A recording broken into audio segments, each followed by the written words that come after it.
halka waxaa iga muuqata gabadh la yidhaahdo Xalima British. gabadhaasi beri dhowey toole waxaa dhacay inay haddii alla ka dhigayo ay samaysay arrin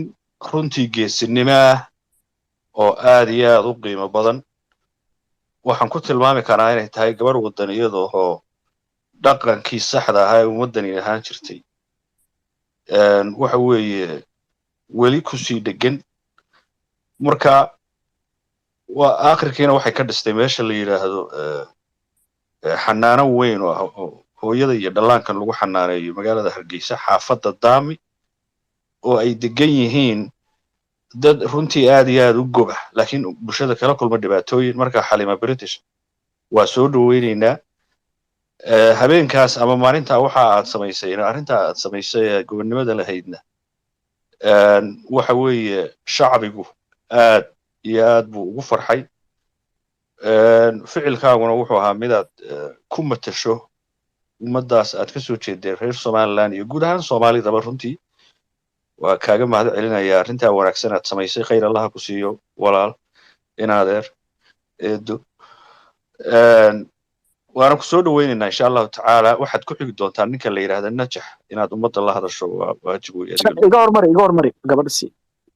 siidan Xaliimo. asalaamu calaykum waraxmatullaahi wabarakaatu. waad mahadsan tahay. cidda baan ku odhanaya kolley nin dhalinyaraa tahay waan u malaynayaa Somaliland dara. intiina kalena waan idin wada salaamayaa. horta dhowr qodob waxaan mid baan jeclaan lahaa inaan ku yara soxon dhammaantiin bana idin yara soxo. waa runoo meeshani horta tani hore sheekadani hore dee waxaan u arkaya uun maxaan ku orday xadgudub lagu sameynayay maad aragtay maxaan ku orday qarannimada Somaliland. iyo qodob labaad oo ah dee diiniyan iyo bini'aadminimada laftarkeedaba dee wax aad ballan qaaday oo ciddii aad u ballan qaaday haddana aad si public ah doonto inaad u bahdisho dee isku aad baan uga maxaan ku dhahday yaan uga xanaaqay sheekadaasi. waxaanay noqotay sakano gudahood inaan go'aan ku qaato oo waqti dee maad aragtay aan u fikro ama ifan xitaa aan xisaabtamo inuu waxaan maad aragtay wax dee iga goytimayahay in kale. kolkaa marmar kolley waxaa jirta sidaas oo kale aad ku qasban tahay maad aragtay inaad falcelin maxaan ku dhahday aad samayso maad aragtay go'aan qaadasho degdega. alxamdulilah kamana calaacalayo oo kolkii dambana dee xaggii ficilkii salaadii subax markii aan tukanaya habeennimadii baad wixii kolkaas dabadeed anigoo isla wallahi ficilkuna malaa waa iska yara shaydaan haddana alxamdulilah isla subaxnimadii xildhibaankuna wallahi maxaan ku dhahday dhinac kale oo kaba khayr badan oo dee ummadana faa'iido u leh inuu isaguna maxaan ku dhahday u weeciyey ilaahayna isku soo hagaajiyeyba oo dee iyada oo baahidiina jirto weliba wixiina professionkaygii uu yahayba 40 sannadood aan kusoo dhex jiray oo caafimaadkiya dee waxaban idhibaa maxaan ku dhahday ilaahayba xagga khayrku idinku wiciyo. taasina waxaan jeclahay inaan idin yara soxo kulley maalintan furaynana waan sheegi doonaaye MCH ba inta badan dadkeenu unba maxaan ku dhahday carabku iska yara bartay. markaad systemka caafimaadka eegto 5 level buu u kala kacaa oo 5taasi level MCH wax la yidhaha kuma jiro. waxa matalan halka ugu hooseysa ugu yar waxa weeyaan ugu hooseysa waa health post waxa la yiraahdo oo dee miyada dhexdooda meel yaroo maad aragtay maxaan ku dhahday wax yare degdeg ah qofka wax yaroo xumad jabina ama maxaan ku dhahday xataa flaba inta badan maxaan ku dhahday health postada laguma waa qol yaroo naqan oo iska maxaan ku dhahday caynkaasi oo lagu gaarsiinayo qofka meesha ugu dhow health center xarun caafimaad. marka health centerkuna waxa weeyaan meel iyadu maxaa ku dhahday inta ugu horeysa oo matalan qofkii hadduu yara cawarmay lagu tuli karo besiro nadiif dhowr maxaan ku qodob wixii yara dhiig joojinta xumad joojintii haddii aan qofku emergency in isbitaal loogu gudbiyo u baahnayn maxaan ku dhahday haddii loo baahdo maxaan ku dhahday dhowr sariirood oo observation ahaan loogu eego u baahan ama dawadii loo qoro dhakhtar inuu joogo ay qasab tahay. inta badanna waxaa la sameeyaa marka wixii kasii sarreeya waa cisbitaalkii regionalka ahaa maxaan ku dhahdaye medical hospital center maxaan ku dhahdaye halka u sarreysana dee waa cisbitaalkii ugu sarreeyay referenskii isaga maad aragtay takhasusyadii ugu waaweynaa iyo qalabkii ugu cuscuslaa iyo emergencygii iyo ICU-gii oo loo baahan yahay inay sidii maamul daadejintoo kale halka ugu sarreysa waa inay populationka inta ugu yaruni soo gaadho oo qaybaha si kala hooseeya lagu shaandheeyo oo primary health care la isku yiraahdo marka inta badanna waxa keenaa cisbitaalku de inay cid waliba cisbitaalkii timaado oo madaragtay maxaa ku jam noqdo adeegyadii de madaragtay maxaa ku dhahday hoose oo iyagu aan la sixin kolka insha Allah taasina dhinac baan kaga jiraayo maxaa ku sixitaan systemka caafimaadka nidaamyo lagu saxayo oo leynoogu horeeyay oo hay'adeedani SIPA aan ku sameynayo oo Islamic Bank project aan kala shaqeynayo oo aan bari hore anagoo Faransiis oo PSF qolo loo dhan jiray Pharmacist Sans Frontier ayaanu ka bilownay gobolka Awdal caasimada Boorama ayaanu ka dhisnay xarun weyn oo regional store dawooyinka lagu kaydiyo 9kii EU-da kaasi noo maalgelinaysa bay ahayd kolkaa taasi hay'ad Faransiis ahayd iminka anigaa sameeyay hay'ad caadi ah oo international oo Brussels ka sharciyeysan oo qurba joog kale Somaliland darana maxaan ku dhahay ay gula jiraan kolkaa intaasi xaggaasi caafimaadkan rabay inaan idin yara socotaasina insha Allah conference inta Hargeysa joogtaa de kulli waan ku shaacin doonaa Twitterkayga iyo Facebook maalinta aanu qabanayna aan systemkaasi macanaynayo oo sustainable ahoo aynu kaga bixi karayno haddii Axmed ku ahaa waxaan maqlayay qof lahaa dalkeena Soomaaliya oo markaas waxaan de wuu fahmi waayey أنا كاير دبجاني دبنا مركز هذا waxaynu halkan ka hadlaynay xaliimoy dhowr arrimood oo wada socda arrini waxa weeye halkan waxa lagu wareystay maalin dhaweey Twitterka Dr. Gabose marka arrimo badan baa wax laga weydiiyay aniga marka personally waxa runtii shakhsiyan ii soo jiidatay oo imaka halkan mawduucan golahan ay noo furay sida uu u kala saaray isirka Soomaalida iyo maaragtay dawladnimada waxa la yiraahdo oo su'aalo dhalinyaradu ay weydiiyeen oo qaarkood u muuqanayeen inay sas ka qabaan waxa Soomaalinimada la yiraahdo ayaa wuxuu kaga jawaabay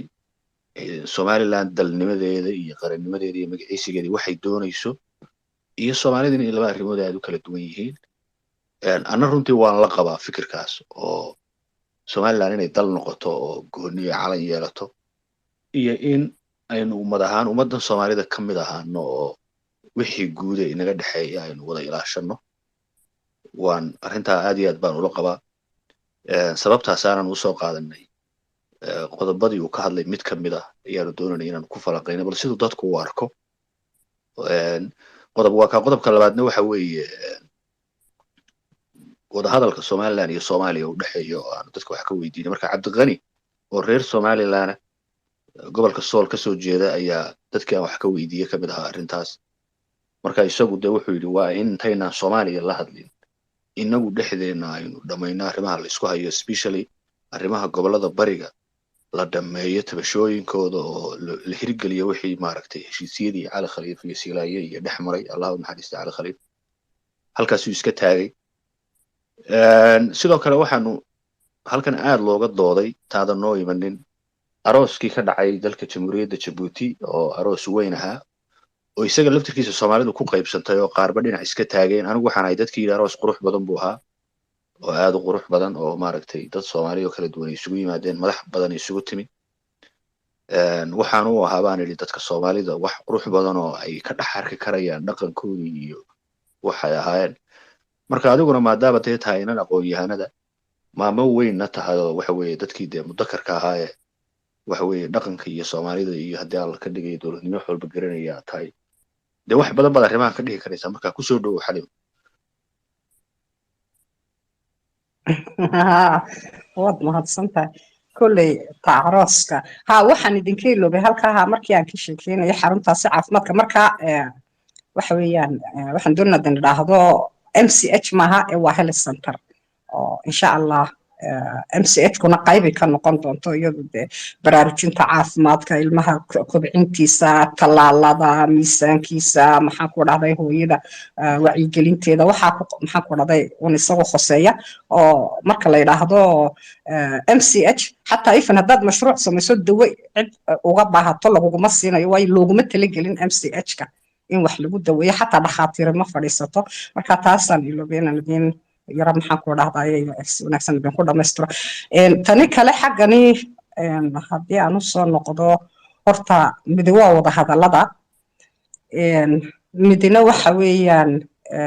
Somaliland dhexdeeda iyo maxaan ku wada hadallada marka la leeyahay waa taasi qoladaasi maxaan ku dhahday Soomaaliya iyo Somaliland wixii u dhaxeeya midina waxa weeyaan between Somalilanders iyo arrimaha sidaad sheegaysay Cali Khaliif iyo Allah naxariistay maxaa ku silaanya iyo dhaxmaray iyo inagu sidaynu dhexdeena isku saxayno midina waa tacarooska tacarooska iyada waxaan jecelahay in degdeg u dhaafo waayo waxa weeyaan noloshii private-kii iyo family life-kii iyo siyaasadii iyo wixii dhaqankii iyo wixiiba isku wada ma aragtay isku wada laaqano kolka de waxa weeyaan kulli si publica in looga hadlo ama waxaad ku qasbanaanaysaa in aanad aragti saxa ka aanad maxaa ku dhahday si saxa aanad aragtidaada u cabirin oo runtii cid waliba horta xaq bay u leedahay in private life-keeda lagu ixtiraamo oo deegabihiin weyn wada jecelnahay haddana dee waa tani siyaasadii iyo danihii Somaliland iyo maxaan ku dhahday wixii oo dhammi ay iswada dhex galeen kolkaa kulli taasi iyada waxaan jecelahay carooska dee ciddii dee maxaan ku dhahday guur xalaal isku guursatay dee kulli in loo duceeyo weeyaan oo la yidhaahdo ilaahay ifan haddii waxyaala lagu salugayo oo waxyaalay ku khaldan yihiin ciddii la leeyahayna ducadun bay ka mid tahay oo cid walba horta ilaahay xaqa ha garansiiyo oo cid walba inaga mid ah wixii ay ama ku khaldan yihiin ama maxaan ku dhahday aan maxaan ku dhahday wanaagsan xataa ifa kharashka baxayna ha noqotee ilaahay inuu cid walba xaqa garansiiyo sida ugu wanaagsan inuu isku saxo ilaahay uu ku caawiyo iyo ilaahay u baryana kolkaa taayadan degdeg uga gudbaan jecelahay waxa ku xigta taa Somaliland-darka dhexdooda Somaliland dhexdooda dee waanigii anagu maalin dhexda sanad Twitter-kayga soo dhigay dad badan runtii ka cadhoodeen oo in badanina aad maxaan ku dhahday ugu bogtay oo waxa weeyaan dee haddii inagu horta aynu ka midaysnaan weyno maxaan ku dhahday qadiyadeena oo ama wixii aynu kala tabanayna ha noqoto oo ifan ilaa dee distorka in la furo why not distorka inagunbaa samaysanay dee wax waloo la sameeyo adduunka wax waloo la sameeyo sixitaan joogto ah ayaa lala daba socdaa waayo wax waliba way isbedbedelaan waxa marka ugu horeysa sida ugu perfectsan looma sameeyo ifan haddaad policy u samaynayso wasaarad haddaad istaraatiijiyad aad maxaa ku dhahday objective kale ku gaadhaysa aad samaynayso haddaad gurigaasi maanta maxaa ku dhahday inaad qalabayso qurxiso doonayso mar walba dib markaad u aragto may halkaasi waxaasi waan ka khalday waa inaan sidaa u saxo marka anigu waan taageersanahay in wixii inaga khaldan dhexdeena eego casho ayo wixii maad aragtay la kala tabanayo maxaa ku dhahday laga wada tashado mid kalena waa qasabo waxa weeyaan intaynaan cid kale la garas naqsanin markaynu Somaliland darisnahay dee inagu horta maxaynu mowqafkeenu ka leenahay maxaa ku dhahday qadiyadda Somaliland ama Somaliland iyo Soomaaliya maxay isku yihiin halkay kala taagan yihiin who is Somaliland waxaynu isku raacsanahay gebigeenu maxaa ku dhahday maalinka maanta laga bilaabo 1990kii qaran gooni u taagan oo iski u taagan oo madax bannaan inaynu nahabaynu isku raacsanahay inuu aaminsanahay oo waa magaca aynu sheeganayno the Republic of Somaliland okay haddaba markaynu kaasi sheeganayno cid wal oo ku xadgudbaysa identity-gaasi inagu aynu leenahay identity-ga iyagu waa kaasi dee waxa weeyaan maxaa ku dhahdaayay dariiqaynu u maraynaa waayo maanta aniga oo Xaliimo la yiraahdo haddaad maanta oo dhan dee maxaa ku dhahday aaminaada la hayo oon ka jawaabo oon ha idhaahdo dee kolkaa maxaa ku dhahday qofka iigu yeedhaya aamina ma gardarna anigay tahay inaan idhaahdo may aniga Xaliimo aamina layma idhaahdo waad khaldan tahay Xaliima la yidhaahdaa ilaa iyo maalintu Xaliimo iigu yeedhayo hadduu Xaliimo qofkaasi iigu yeedhi waayo dee waxa weeyaan maxaa ku dhahday ama warqadu ii koono aamina ku qorantuu saxiix yidhaahdo dina saxiixaya baan leeyahay horta taasi horta wax badan baa inaga khaldan ama maxaan ku dhahday dee wax badan oo madaxdeenu aan fahamsanayn ha noqoto ama waxyaalo ay u kasayaan oo ka daacad ahayn ha noqoto ama dee shacabka oo runtii dee maxaan ku dhahday ay madaragtay maxaan ku dhahday ay meel kaga dhacayaan ha noqoto waana sababta aanu idhaahdo mar walba national debate markuu yimaado wax wal oo problem weyn uu yimaado national issue maxaan ku dhahday waddan uu yimaado waa nidaamka caadiga ah ee lagaga baxo marka hadduu problem weyn oo caafimaad yimaado dee khubarada caafimaadka ayaa la iskugu yeedhaa la yidhaahdaa sidaynu ka yeedhnaa national debate baa laga yeeshaa xitaa dadka kale tale ka dhiiban karaan oo in badanoo saaxiibal caqliya baa jirto de intii uu taabtay xanuunkaasi baa ka mid ah intii maxaan ku dhahday faamiliyadoodii marka tanina ilaa imika muddo dhowr sanadooda aniga oo urur kale oo soresta la yidhaahdo maxaan ku dhahday kulle nuuralcayn baa nagula jirtay waxaan oo sharci yaqaano badanina ku jiran runtii annagu waxaanu ku doodi jirnay war sidan loo wadaa waa khalad weeyaan innagiibaa isku meeraysanayna waxa weeyaan waxaan aynu sheeganayno istaraatiijiyadaynu ku gaadhayno aynu horta ka tashano oo inagoo isla wada fahamsan inagu abtirsiinteeni waayo haddii ubadkaagii maxaan ku dhahdaye